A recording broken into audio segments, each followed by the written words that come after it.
Okay, welcome back everybody to the 85th episode of the My Generation podcast. On today's episode of the show, we're going to be speaking with actress and podcast presenter NUREEN from the With NUREEN podcast. Today, we're going to be discussing her experiences getting into acting, why she started acting, but also how lockdown has affected her perspective and experience when it comes to that, and how that eventually led into her beginning her own podcast, where she begins to speak with fellow creatives, actors, directors, and also does workshops with some of her guests. As well as that, in today's show, we've also got our weekly features, which you'll come to have known and loved, with Harry Monday and Sammy Bacon's film and album reviews, and three new features: Emma Custon's poetry readings, Joe Finnegan's video game reviews, and Tom Axtell's pirate profiles. Do stay tuned here on the show to capture all of those as we go. And if you're watching along on YouTube, you'll see a graphic on the screen right now as well, where you can follow along with each part of the show as well. So if there's a specific part of Noreen's story you want to hear, you can go straight there and find out. But firstly, welcome to the show, Noreen. Hi, Max. Thank you so much for having me. Thank you very much for coming on the show today, Noreen. Really appreciate your time. We're going to start we're going to take it all the way back to the beginning, before lockdown, before the podcast. I really wanted to know where your desire and love for acting first came from. Well, Max, it came from me being a child, and a very expressive one at that. I did not fare very well at the academic side of school, other than English. I did very, very well at English, and I did very well in the arts, so drama and dance. But when it came to the sciences and maths, I was not good at all. And for an Indian student or Indian ethnic origin, that was a big fail. And my family were not very happy. So I was always being pushed to become more academic, and undertake even university degrees in this kind of academia. But knowing deep down inside my heart that I was always unhappy, I was always having to go the extra mile within those particular applying myself in those particular sciences. And there was always this bright, bubbly, effervescent child there that was just really good when it came to dance and drama and art. I studied, I took a proper academic study, and I have been in procurement for the last 12 years. And I decided only recently, back in 2018, to get into the thing that really blossomed as a child. So I've only recently been acting for the last 2 years, I'd say. Amazing. And you've been doing that in both short films and theatre as well. Could you maybe talk through? So it's been 2018. That's when it all started. What was the first sort of proper production you were a part of then? So I was part of a production called Singing in the Rain. It's a Gene Kelly classic, which I'm sure many people have watched. And I got the opportunity to audition and be part of chorus. It was interesting. I had to learn tap dance, which was very alien to me and goes against my natural skills of being an Indian dancer. As Indian dancing is very open and wide and more focused on hand movements, whereas something like tap dancing is all about the feet. So I had to learn that very quickly, and I had to learn acting very quickly. And I didn't actually have any acting education as such. I didn't train anywhere. I literally just walked in. I was like, "Hi, I would like to join. What please, can I be part of this?" And they loved my singing, and they really loved my personality, which I think is very important when you're working with people. And I got to be part of ensemble. It was really interesting. It was hard work for 6 months, where I went to rehearsals twice a week, every Wednesday after work. So I literally come home, make a quick dinner, run over to rehearsals. And then on Sundays, where I would just do the rehearsal from 3 until 7 at night. So for 6 months, it was pure dedication, unpaid, but it was one of the best things that ever happened to me. And I was very proud to be part of the Finchley and Free and Barnett Operatic Society, which did that production. Wow, incredible. And obviously, as you mentioned there at the end, the balance of a work life and this other part of you, which was starting to blossom, the acting. Now that you've obviously taken on a few more productions leading up to before lockdown. What was it like balancing, when more stuff was coming in, the short films, other stage pieces? How did you find that balance in your life with your, full-time job and committing to this hobby and becoming something very fruitful in the evening? So I am really lucky to have a very understanding employer.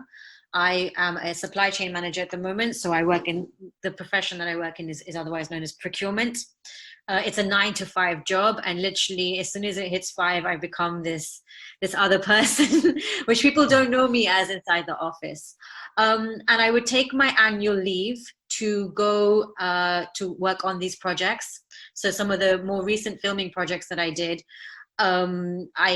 which were short films, I had to take annual leave from my work to undertake those, but it was an absolute pleasure to do that. And when I undertook formal training to start learning on how to be an actor and what acting truly is versus what I had just known as a child, I took night school. I went to a school otherwise known as the Royal Central School of Speech and Drama. I undertook a long course with them, which was done at night. And I literally used to come from work again, have a quick bite, get changed, and take the car and drive straight over to class, and then be there until like 10, come back at 11 at night, straight to bed. And I did that twice a week. Wow, and that requires such a level of commitment, doesn't it? Because everyone else there is probably in the same boat as you with that full-time commitment alongside. And I think on episode 58 of the show, we spoke with Dorothea Ficini, another theatre and film actress, and she spoke about having that understanding employer or a job that's quite flexible, so that when productions do come up, it's one where your hours can be a little bit more malleable. So it's always there's an extremely important part of acting when the work can be so consistent and then inconsistent. But obviously you've been super busy with not only your full-time job but the acting, and then coming up towards the lockdown and in March, what did the sort of hit of lockdown do for the acting side of your work straight away? So it was very unfortunate. I was actually in the middle of filming a short film with a bunch of students. They're lovely people, actually. It was called Split Face, in which I had a double split personality and I commit a crime against the person who I am supposed to love.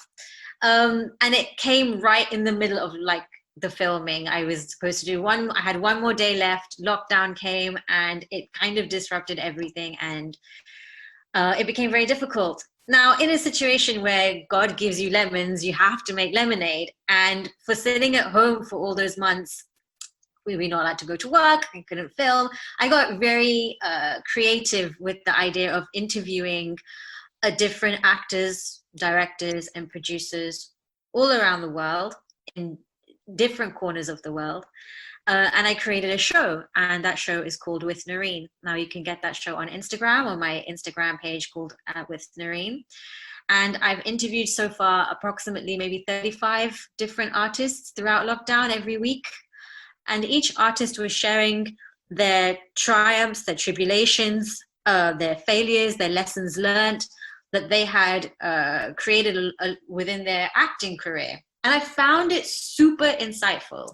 And it was incredibly interesting. One week I was talking to an actor in Los Angeles who had written a book, who was now getting a screenplay written out of that so that he could star in the book that he created, in, from his own mindset, all the way to, a normal jobbing actor who had just come off the set of a production and who was literally going to do self-tapes for another one. And as you were speaking to each of these actors, you were really understanding the true lifestyle, the true challenges of what this industry really is. And it made me realize how jaded, at least my opinion was, of being an actor. So for yourself, obviously that so much variety gives you a wealth of knowledge. This almost sort of came from a place of really discovery and you wanting to find out what the world of acting meant in a time where really we couldn't do that by just going out and performing. So you really started it from that educational perspective. One thing I did want to ask then was some of maybe your favorite moments from guests that you've had on your show. Have there been any sort of really poignant, like you said, where you said you had a completely different perspective before doing these interviews? Could you maybe refer to a couple of moments that you've had where a guest has said something that's had a paradigm shift in your focus on acting? Max, I have been so lucky to have had some incredible guests on my show whom have really opened up their lives, their every second of their life to me. I would start with probably the most touching interview that I had was with a gentleman by the name of Christopher Lee Power, who started his life as a drug addict and who was in prison for the crimes he had committed, mainly within taking drugs and having quite an abused childhood, and how he was sitting in prison and he realized that this was not the lifestyle that he wanted. But one thing, and he was not academically inclined, but the one thing that always made him smile was being someone who he wasn't, and that was what drew him to acting. And after, I'd say, a 25 to 30-year struggle coming out of prison, talking about what it was like to kind of go to his first, teacher to learn acting and moving forward beyond that, he's now having his life as his own biography written into a screenplay. He's casting for it. It's being produced by Channel 4. And that was an incredible story of how, if you truly, even through the most trying situation in your life, anything, and I mean anything, can happen for you. And it was one of the most moving, touching interviews I've ever had. For those who are listening now and you're really intrigued by this interview with Christopher Lee Power, you can watch it on my YouTube channel, which is called With NUREEN, and you'll be able to find that episode there, and you'll be able to hear him and see him because this is a visual podcast. You can see him talking to me over Instagram Live of exactly what happened to him in his life. Wow, it's such an inspirational story, and you're obviously feeding off of this such positive energy. I mean, there's going to be people out, listening maybe that's very interested in how we make these connections, because part of the reason that I started my podcast, and maybe it's the same for you, is networking and building up this wealth of amazing contacts who are incredibly inspirational. How did you find these actors to get in touch with these incredibly intimate and detailed stories? Where did you go about contacting these people? It was through Instagram, which is, I think, a great portal and a great way to talk to people. It was also through recommendations. People had started to see my interviews through the likes of Instagram, Facebook, YouTube, where I also have my pages. And I started getting actors to come and speak to me about the work that I was doing, mainly because I was highlighting the everyday actor versus people who highlight those who only have a celebrity or cult following. Now, I'm not saying that there's anything wrong in that, but what I am saying is that the real gems in this world are actually within those who are ordinary people walking down the street, who you would walk by. They really have a true story to tell, and that's what my channel captures. And there are, just like the example of Christopher Lee Power, there are other examples of actresses and actors who have come from different backgrounds. Some have been graduates who have somehow through hard work, through having principal teachings for 3 to 4 years, have made it to the screen. And there are some that just came through as models, who had to go back to find specialized acting teachers, private acting teachers, to cultivate their career so they can end up on Hollyoaks, so they can end up, in big Bollywood blockbusters. So, these interviews are really to challenge your own perception of what you think the industry is versus what it truly is, because each of these actors are really opening up to some of their worst nightmares, their worst auditions, their best auditions, their tips, their tricks on how they have managed to make things in this very difficult industry work for them. Yeah, couldn't be more true. And I think I echo that with my podcast on a more general scale with that boots on the ground, the average person story. And when at the end of the show, like we do every week, we tease ahead to future topics. One of the guests that I'm going to be teasing ahead to is a musician that was recommended by another guest, and that power of networking is so strong in this smaller podcast world. Now, I've got still so many more questions to ask Noreen about her podcast, about her journey, and we're going to be going to that all in just a moment. But we're going to go to our first two weekly features here on the My Generation podcast. And it's the two that you know best. They've been going since March. It's Sammy Bacon and Harry Monday. Sammy every week brings us a album recommendation from his collection of albums that he listens to. And here for you all is the album that Sammy would love to recommend this week. Right, what's going on, everybody? This week, recommending you the Speedy Wonderground Year 4 compilation. Speedy Wonderground is one word, and so a U instead of an O. Speedy Wonderground is the label of South London producer Dan Carey, and it is a label which is has released singles of so many of the best young bands in the UK, bands like Black Midi, Squid, Sinead O'Brien, to name but a few, and at the end of every year they do a compilation album of all the singles they released this year, and the fourth one is one I've listened to and it is very good. The first few tracks are by Black Midi, Squid, and Scotty Brains. And the fourth track's Black Country New Road. How could you forget?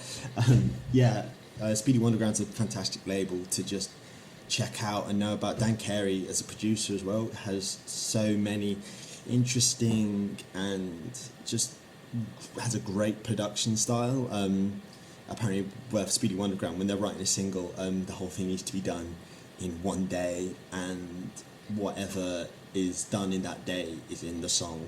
It's about sort of capturing the song on that day, I guess. Yeah, it has BM BM BM, which was the first single off Black Midi's debut album, I think. Anyway, that's just this weirdly repetitive but disturbing track. It just has this kind of just one guitar line and bass, and it just goes through the whole song. There's this swirling, distorted vocal sample just twirls and swirls and does other stuff around the song, just boom, boom. It's one of the most most disorienting songs I've heard. Black Country New Road are great with Athens, France, with a few British reference. Black Country New Road debut album should be announced soon. Well, it's probably been announced by the time that this has come out, so you're hearing me yabber on about nothing. Anyway, Speedy Wonderground, Year 4, it's on Spotify, it's on all that stuff. Check out the bands on Speedy Wonderground, a lot of them are worth checking out. Speedy Wonderground, Year 4, Black Country New Road, Squid, Black Midi, Sinead O'Brien, others. Nice. And thank you for that, Sammy. We'll tune in with Sammy once again next week to find out what his next album review is. Do let us know in the comments, whether you're listening on YouTube, SoundCloud, or Spotify, what you think of the albums that Sammy recommends. I'd love to know what you think in the comments. If you've got any that he would need to listen to as well, if there's an album that you love that he hasn't covered yet, please let us know. Next, we're moving on to Harry Monday. Harry is our film expert based in Canterbury who gives us a film review every single week. He's also studying film. It's the perfect blend. And here is the film that Harry would love to share with you all this week. This week's film recommendation from dear old Harry is the unsprung film Silver Linings Playbook. Now, this movie did garnish a bit of praise at the Oscars, but when this came out, I didn't hear a word of it till years later, while I was forced to watch this as part of my film studies in college. And I honestly missed out on one of the most, heartbreaking, most emotional stories I've ever seen. The movie follows Bradley Cooper's character and Jennifer Lawrence's character, but it follows them through both of them dealing with severe mental health issues. Like, Bradley's character has got extreme bipolar. See Jennifer Lawrence's character deal with the turmoil of a false marriage, and it's just so heartwarming to just see these two characters come together and find sort of fixes for each other in each other's broken pieces. It's just so beautiful, and I will happily say this is one of the very few movies I've shed a tear at, and it deserved all the Oscars it got. Going back to Bradley Cooper's character, the utter just pleasure of seeing mental health shown in just such a raw, true way is mad. Like, this is one of the movies where it best shows what bipolar is like to a person. Shows how it affects family, shows how it affects everyone, shows what it does to a person's past, to their future. And it's just so mind-boggling just to see that acted out so perfectly by every character in this. And I recommend you go see that straight away. And thank you for that, Harry. We'll once again tune in with Harry next week to find out his next film review. Do stay tuned for later on in the show, where three of our relatively new features, Emma Cusson's poetry readings, Joe Finnegan's video game reviews, and Tom Axtell's pirate profiles, all join us here on the show. So they will be later on in the show, and don't forget to view the timestamps to go to whatever part of the story you would like to hear next most. So heading back to Noreen to continue our discussion about acting and podcasting. I wanted to just go through what's going to be coming next, really, now that the world is starting to open up a little bit more, Noreen. Has there been sort of any moves for you heading back in the direction of your acting, or has the sort of podcasting more taken over your side of that life, that creative side of you? Well, Max, I have to say, coronavirus has been very good to me, and it's opened up an incredible portal through my work as having my own show, which is on Instagram, as I said. I've managed to find an agent. The agent was quietly watching me, actually, over the last 4 to 5 months, my work and the way I was conducting myself as a presenter. And she absolutely loved it. And she approached me, and I have agreed to work with her. And now we're just working on getting a couple of scenes filmed, so I have more to show in terms of my potential as an actor, and also to have some headshots done.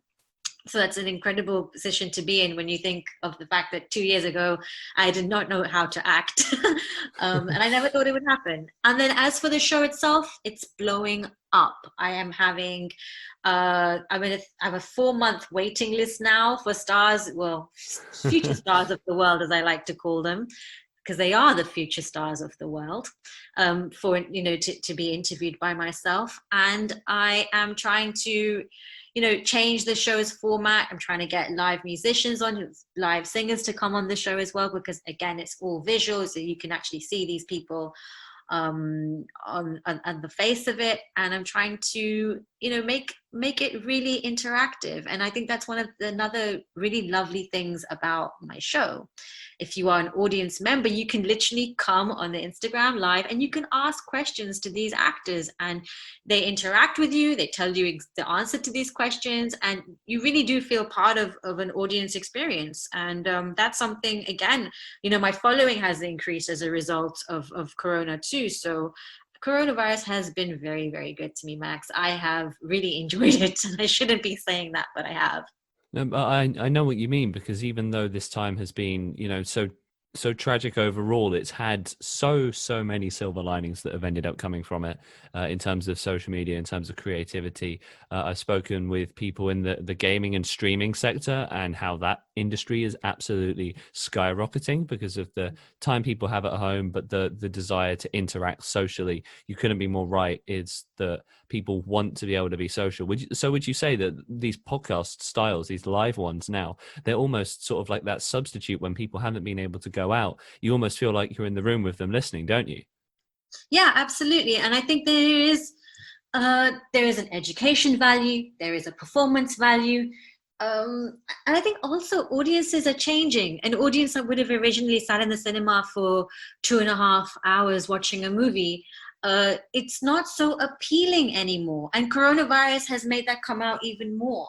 So it's a great time actually to have these kinds of platforms developed, collaborating with artists, whether they're known or not. And I think it's also a great time for artists to talk about what their careers have yielded them. It's a real taboo for some reason, especially as an actor or a director. Oh, I've only directed 3 plays, so I don't really want to talk about it. Well, I disagree. Those 3 plays could be very important. It could have taught a lot of experience. They could have taught you a lot of lessons, and it could have been humongous milestones within your life within those 3, just those 3 simple plays that you did.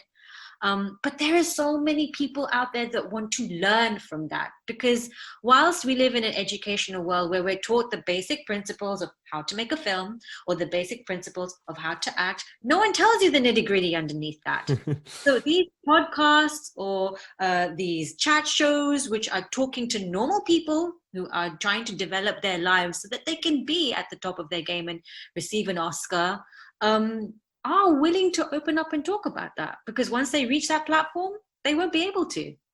Yeah, and I think it's so true. I mean, like the dream is ultimately to have someone come on, you know, your show or my show, who then ends up skyrocketing to fame, and then you can look back and say, you know, this is where it all started. And when you said about the sort of keeping hush hush, again, I can speak from personal experience. I am someone who has 1 playwright credit under my belt, and after the play, I thought people would be very interested in, you know, talking about the story amongst themselves. But the amount of peers that saw the play and were asking me about what it was like to write it, I thought that wasn't the bit that I was expecting people to be inquisitive about. So I think you're right. Do you think the audiences are now, when you said they're changing, it's almost like when they consume media, they don't just think about the story of the media, they almost think about how it's made as well now, don't they? That the internet has really allowed us to question a lot. You only need to look at the state of politics in the world to realize how people are questioning things. What would have been okay and normal is now something that people want to question, because people are yearning to learn more outside of what they only know. And that comes down to accepting something on the face of it, i.e. a play is a play, and this is this was the context or the story within the play, but also how the play was made, how long it took, how many people were involved, how much it cost to make it. And I think that there's the second reason about that is because as human beings, because of the fact that we have so much more information available to us, our minds are expanding, but our potential within ourselves is also expanding. So someone who would have thought to themselves 5 years or 6 years ago, I would never think of writing a play, is now waking up to thinking, you know what? I think I might write a play. And because they've heard these podcasts and they think, and they've heard that someone else can do it with a minimum budget, for example, or with what started off to be quite an odd idea, but grew into something incredibly novel and successful, it inspires people to think of what they can do themselves. That's just my own personal opinion. Max, what do you think? No, I couldn't agree more. And I think that something that helps accelerate that is the kit is just getting so much more accessible. You know, 50 to 100 years ago, you know, the idea of having a camera that could shoot anything close to decent was very difficult, even more recently. But now smartphones you can have a film made in seconds on it. There have been feature films that have had cinema rotation shot on iPhones. You've had, musicians start entire careers from their bedroom. I know Billie Eilish started, I think she recorded most of her first album on her brother's bed, like just perched on the corner of it, recording into a microphone in their house. So I couldn't agree more with that, because you're right. It's instilling this. Anyone can come from that. And I think then when you go back and watch those old interviews, these interviews we're recording right now through lockdown, and many other podcasts are doing out there too, are going to be the base where we go back and look and think, wow, look, they did that and I can do that too. So that's fascinating. I couldn't agree more. Max, to add to that as well, I think our world needs hope. We all live off hope. If we didn't live off hope, we would just be living for a Groundhog Day. Now, we've all experienced a bit of a Groundhog Day through coronavirus, where we were not allowed to go out. If we were, it was only to go out to the pharmacy, or it was only to go to the grocery store. And I'm talking about the serious part of lockdown, not the easing up of lockdown. And I think being in that Groundhog Day was like, whoa. It made people question so many different things in their lives, personal lives, work lives, everything. And the thing that it's made me realize is that, you know, we need hope in this world. And by people sharing their stories on a podcast platform or on an Instagram live platform, you are allowing people to know that there is hope out there. Yeah, and I think people became more open right at the start of lockdown because you look no further than the TV that was around at the time. Celebrities were filming from their homes on Zoom calls into shows they were on. You got for me, there's almost nothing more personal than having like your bedroom or your living room or your kitchen behind you as your backdrop as you're talking. It's so revealing of you as a person, and that I think immediately made people feel more comfortable because they're in their home environment, but then also the entire world can see your state of living, which is something even more personal. And the fact that people have been open enough to share that, you're seeing adverts for supermarkets in homes. Everything is feeling quite homemade at the minute, and I think that is another way of giving hope that you've sort of brought up there, where like people are making things that feel very intimate at the moment, documentaries, short films. The content is king, really, and then the delivery of it is almost secondary, whether you're shooting on a massive camera or not. Obviously cinematic is great, and I'm a film student, so I love that top end, but also the lower end, the Zoom calls done from living rooms, they're just as fascinating. Couldn't agree more. What do you think about that? Yes, Max, you raised some really, really good points, and I agree with the premise of what you're saying. Corona has changed the world. Change is upon us, whether we like it or not. And I think with the demise of theatre, I really hope that it doesn't demise too much. I just hope that it's just a waiting out period for now. But with the demise of theatre and with this whole new way of producing media, like you mentioned about the gaming industry, for example. Yes, I know it still is media, whether it's just gaming. But we need to be more open to it, because that's the only way that we will develop through it. And with the lemons that we have been given, we will make some seriously good lemonade. Absolutely. And the last thing I'll say before we go to our next three features is, even the art forms that have been hit the hardest have been adapting. So the Marlow Theatre, which is the closest theatre to me, have been doing mini little outdoor performances as well, right outside. So we've got a sort of a big open space right outside of the theatre, so that there's still theatre content happening in a time when no one can actually go through into the main stage, which is just beautiful. So I've got two more questions for NUREEN as we bring the episode to a close. I feel like we could talk for hours about this, but we're going to next move into our three newest additions to the My Generation podcast. It's Emma Cusson's poetry readings, Joe Finnegan's video game reviews, and Tom Axtell's pirate profiles. Firstly, we go to Thanet-based poet Emma. Every single week, she brings us a personal poem from her poetry collection, and here is the poem that Emma would love to share with you all this week. It's funny how long you can know someone, of someone. A glance across the room, an acquaintance in the crowd. The sorry after you jig in the doorway you both so happen to be passing through. A stranger on the lips, dancing behind your teeth and on your tongue, gestured in the most unlikely of conversations. Stranger to your hips. And oh, how they move when you become lost amongst music. But life threw us into the most unlikely of situations. You were my partner in geography, now my partner in crime. You was my secondary school crush. Well, you still are, but now I don't have to admire you from afar. The person I would double take to as you pass me by. Now the person with the welcoming fragrance as we hug after a long goodbye. Do you remember how we met? Falling behind your work just because you wanted to annoy me for one moment longer. I say annoying blindly, as there was nothing annoying about the smile you put on my face. It's unlikely to think we danced in the same solitary summer fields to bands oh so loud. Now you're the one holding my hand, guiding me through the crowd. And I believe you hated me once. Did I get that right?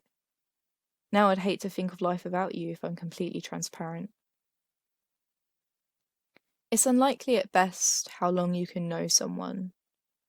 of someone before they become a significant someone. Thank you for that, Emma. Once again, we'll tune in with Emma next week to find out what her next poetry reading is. Really appreciate Emma sharing her personal stories with us on the show, converted into the beautiful art of poetry that she shares. Next, we're going to, we've spoken video games a little bit, and this man is someone I've spoken streaming and what that's affected the world with so much. It's Joe Finnegan. He brings us a video game review every single week to the show from a plethora of different places. So whether you're a console player, PC, anywhere, retro consoles as well, Joe is trying to bring us something for everyone. And here is the game that he wants to recommend for you all this week. Cheers, Max. Today I'm going to talk about a game from one of the most popular game series, which is Final Fantasy. However, it's probably not the first game in the series which comes to mind. Final Fantasy XIV is a massively multiplayer online RPG, kind of comparable to World of Warcraft, but with a bit of a Final Fantasy polish applied to it. The game follows a typical leveling system where it's up to you what kind of role you want to play. You could choose to be at the front of the action controlling the battle, or you could be a defensive character whose role is to heal other players within your party. The game encourages you to team up with other players, but even when you're not, you'll be able to interact with hundreds of other players in different in-game areas. There's also a lot of side content, such as the Gold Saucer, which allows you to play a load of really fun mini-games, such as Chokeaway Racing and Casinos. If you're familiar with this kind of game, then you'll know it can be very time-consuming and repetitive at times, but for me, this has been a really good remedy during the pandemic lockdown, just to take my mind away from everything that's going on right now. You can currently pay £35 for Final Fantasy XIV and all of its expansions, but bear in mind that after an initial 30-day period that comes with the game, you then have to pay a monthly subscription fee of $8.99. Back over to Max. And thank you for that, Joe. Really appreciate that. We'll speak again with Joe next week to find out what his next game review is. Have you played any of the games that Joe's reviewed on the podcast? I want to hear what you think in the comments, or you can contact the Facebook page at the My Generation Podcast. Now, we're going to go back to NUREEN in just a moment to ask our final two questions, but we have Tom Axtell next. When we did our 1 year anniversary of the special for the show, we found out that Tom Axtell was a little bit of a pirate connoisseur. He seems to know everything about pirates and the history of them and their stories. And so every single week on the show, starting only a few weeks ago, he has been bringing pirate stories of old. And here is the pirate that Tom would like to tell you all about this week. Hello and welcome to Tom's Prolific Pirate Profiles. Today we are talking about Thomas II. Thomas II arrived in Bermuda in 1692. Without much information about his youth, II probably had a wealthy family in Rhode Island. He served as a privateer on English ships and was soon made the captain of a ship called the Amity Venture. With permission from the governor of Bermuda, Thomas received permission to attack French ships and colonies along the African coast. Alongside Captain George Drew, he was meant to join the Royal Africa Company. However, after a storm damaged Drew's ship, II decided to turn to piracy. It was easy enough to persuade his crew, as the original plan didn't pay well, and was also extremely risky. With a course set for the Red Sea, II encountered a great Indian ship, which contained over 300 soldiers. II and his crew decided to attack, and after only a short battle, II emerged victorious, and each crew member received a share of over £3,000. Discovering from those captured that the ship was part of a convoy, II wanted to attack further. Most of the crew disagreed, and so they sailed to Madagascar. Soon after this, II travelled back to Rhode Island and managed to obtain a pardon. After a while, though, he grew bored and thought that the call to the sea was too great to resist, and he took command of a new ship and sailed towards the Red Sea. In 1695, II attacked a ship belonging to the Great Mogul. This was not as successful as the last battle, with II being mortally wounded by cannon fire. II was disemboweled by a cannonball. Many of II's men were immediately executed, and the rest died in prison in India. II's career as a pirate was short, but successful. He became known as one of the richest pirates in history, and that was the story of Thomas II. Thank you for that story, Tom. Really appreciate it. That is Tom Axtell's Pirate Profiles. Let us know what you think of the wild card of the My Generation podcast in the comments. We're now going back to NUREEN as we start to wrap up this week's episode of the show. And NUREEN, I'd love to ask, there might be someone listening who has seen your podcast, seen the depth of episodes I've got on my show as well, and they might have a burning desire to start their own podcast as well, based on a creative niche they have. What advice would you have to people who are looking to start podcasts right now? It's a very good question. My advice is be yourself, be professional, because at the end of the day, you're dealing with people. And choose something which you're comfortable talking about, but you're also comfortable to facilitate. Because you're telling the story, because you're helping someone tell their story, you're essentially facilitating it. So I would always suggest, maybe if you have some experience with that, or you can do a day course on it to just amp up your skills, then that would be really good. Lovely, lovely stuff. Now, before we go into our last question with NUREEN, I just want to tease ahead to a few more of the topics we've got coming up here on the My Generation podcast over the next couple of weeks. So I mentioned earlier on in the show when we were talking about connections and how people will go from one guest to the next because they have those connections and friends. Musician Ade Lewis is coming on the show to talk about some of his latest work, and we're going through his music creating process. Different musicians' music creating process is something we cover all the time on the show. I love exploring different genres, and Ade's got a really beautiful, silky smooth style of music, and I'm very excited to share his story very soon. Next interview we have is Aaron Frith. We've had him on the show before. He was talking about his swing singing, but this is a very different one and actually quite in line with this week. So if you're a fan of this week's episode, you'll really want to stay tuned for Aaron's. He was a film extra on 1917 and Christopher Robin. And so in this episode, he talks about what it's like being on set of the grand 1917 Sam Mendes film, shot to look like it was done in one silky smooth take. And very excited to go behind the scenes and find out what that was like from the perspective of an extra as he was playing a soldier at the start of the movie. And the last of our topics that we've got coming up in the next few weeks is Abby Anderson-Jones. We're talking all things language in that one. We're talking about the Welsh language as she is learning it. We're talking about why smaller languages need to be sort of preserved and what their place in the world is, different tips and tricks she's got for developing and learning a new language. So stay tuned if that is for you. Now, we're going back to NUREEN. This is the question that we ask at the end of every single episode of the My Generation podcast. So, NUREEN, I'd love to know from you, what do you think you've learned by speaking over the last 30 to 40 minutes about your podcast and your acting? What do you think this talk today has taught you? I think this talk has really taught me that I'm definitely going on the right path in terms of my show with NUREEN as well as my acting career. I think this show has also taught me that we need more collaboration. We can each have our own opinions, but we don't have to oppose each other all the time. I think the world works better when we are harmonized, we collaborate, we communicate transparently and openly. And there are so many gains in this world to be had if we have more of a collaborative mindset. At the moment, the world is going through so much flux all over the world with huge numbers of protests that are happening, etc., etc. And I think if you can take a collaborative stance on something, you may be more successful at what you want to achieve, rather than being renegade and a little maverick and kind of just doing it on your own. So that's what this last 30 to 40 minutes has taught me.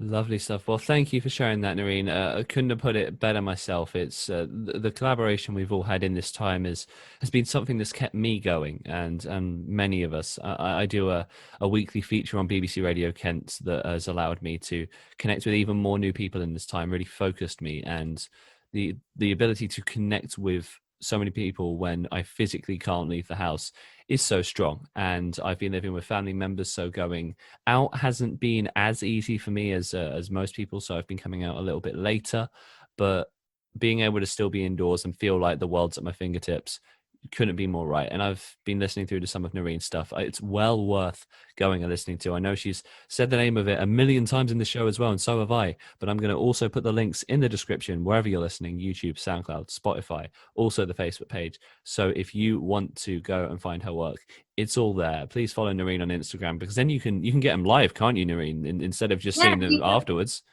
Max, I would love for your audience to come on live to the show and interact with some of these actors. And, Max, just to add to that, my show is not just about interviewing actors. I really want to give back to the acting community and the world. So I've been taking some initiatives by working with acting teachers. As of throughout the month of September, starting from tomorrow, which is the 8th of September, every Tuesday, I am going to be working on Instagram Live with a teacher in the United States of America, giving free acting workshops. Now, I appreciate that there are going to be people around the world who cannot afford acting classes during coronavirus. So I have, again, through the power of collaboration, I'm collaborating with an acting teacher. His name is Jared. And he is going to be teaching the audience, using myself as a dummy, so to speak, these acting techniques. So we'll be covering emotional relationships. We'll be covering characters' obligations. We're going to be covering the blueprint audition, and we're also going to be covering some other topics too.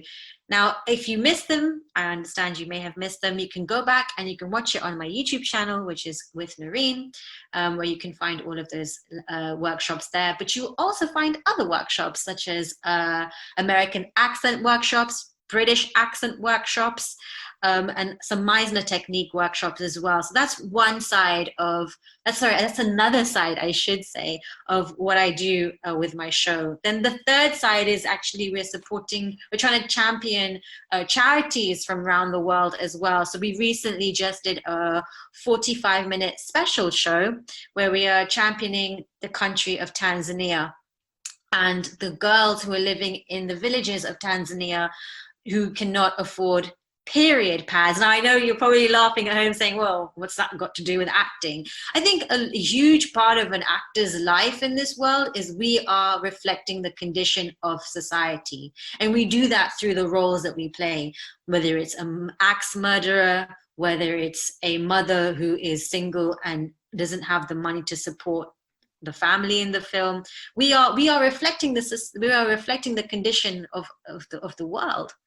And through that, I'm a huge advocate of charity. And as such, that's why I'm trying to help at the moment, at least for this month, I'm trying to help a Tanzanian charity obtain 3,000 pads, period pads, for 3,000 girls who live in villages. Now, they miss like 60 days of school because they are menstruating and they can't get to schools in their villages. So this program is about donating like $5 so you can give a girl a period pad, which is a reusable one, which is cleaned in water without the chemicals, and it will last them for a good year and they can get to school.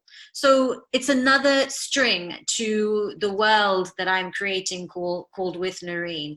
And like this charity, there'll be many other causes which I'll be championing, to do with animals, to do with other things that are going on in the world. And it's just another reason to support and be positive and to come to the platform that I'm creating, which will enhance society, enhance those who cannot afford acting classes, as well as enhance our knowledge so that we can be better by learning from those who are doing well as actors, directors, and producers. Incredible. What a beautiful note to end on, NUREEN. And obviously this podcast is pre-recorded. 7th of September is the day we're recording this. So some of the work that NUREEN's been doing for this may already be there on her Instagram. So what we're talking about right now might be happening as you go over to With NUREEN and view all that incredible content. Please go and support her over there, because it's not just the acting, it's the world over. And acting, I mean, a lot of actors get into this role because of what they want to imprint on the rest of the world. So it couldn't be more of a poetic way to close the show. Thank you so much, NUREEN, for joining me today. Thank you so much for having me, Max. Please continue to do the amazing work that you're doing, collaborating with artists throughout the United Kingdom and even maybe in the future, the world. I wish you all the best, and please champion the great work that you do. Thank you so much. Couldn't agree more. I'm hopefully branching the podcast out as far as possible, because we started off with just young people in the area of Kent, and the podcast has going all across the UK now, and we aim to even push that further out and further out. So if you're listening and you're anywhere across the world, please do still get in touch. The Facebook page is probably the best place to get in touch. If you feel like you want to come on the show and share your story as well, I'm always open for new guests all the time, as I champion at the end of every single episode. So please do come along. That has been Noreen's story with Noreen, the podcast, the show, the brand. Go follow it on Instagram. That's the place to be. Links in the description of YouTube, SoundCloud, and Spotify. Thank you all so much for listening along, everyone. We've got so much great stuff coming up. We've got Aid Lewis, we've got Aaron Thrift, and we've got Abby Anderson Jones. That's AAA coming up on the My Generation podcast. Thank you all so much for listening along. And it is a goodbye from Noreen. Goodbye, guys. Thank you, everyone. And it's a goodbye from me, and we'll tune in with you all next Thursday for the next episode of the My Generation podcast.